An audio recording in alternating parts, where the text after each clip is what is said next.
কমলপুৰৰ 8 গাঁৱত চাঞ্চল্যকৰ ঘটনা।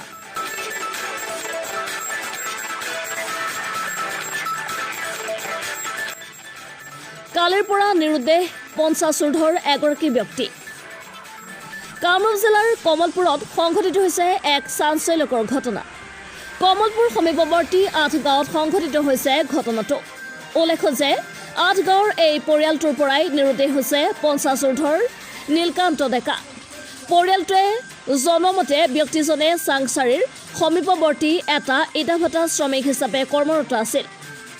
আন দিনাৰ দৰে কালিও পুৱা ঘৰৰ পৰা ওলাই গৈছিল কৰ্মস্থলী ইটাভাটালৈ। কিন্তু নিশালৈ উভতি নহাত পৰিয়ালৰ বিচাৰ খোচাৰ কৰিলে যদিও এই মুহূৰ্তলৈকে কোনো সুখত্ৰ পোৱা নাই ব্যক্তিজনৰ। আজি পৰিয়ালটোৱে নিৰুদ্দেশ সম্পৰ্কে কমলপুৰ আৰক্ষী থানাত অৱগত কৰে।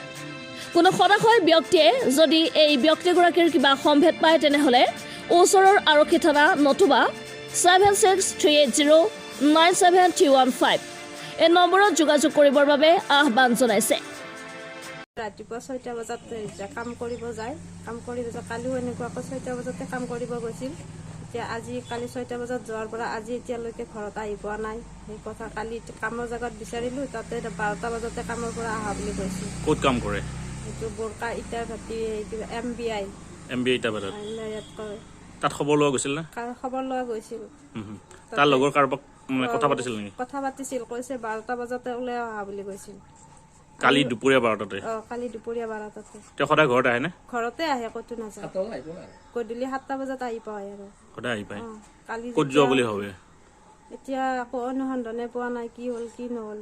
এতিয়া আপোনালোকে যদি ক'ৰবাত পায়, অনুসন্ধান পায়, আমাৰ ফোন নম্বৰটোত জনাই দিব।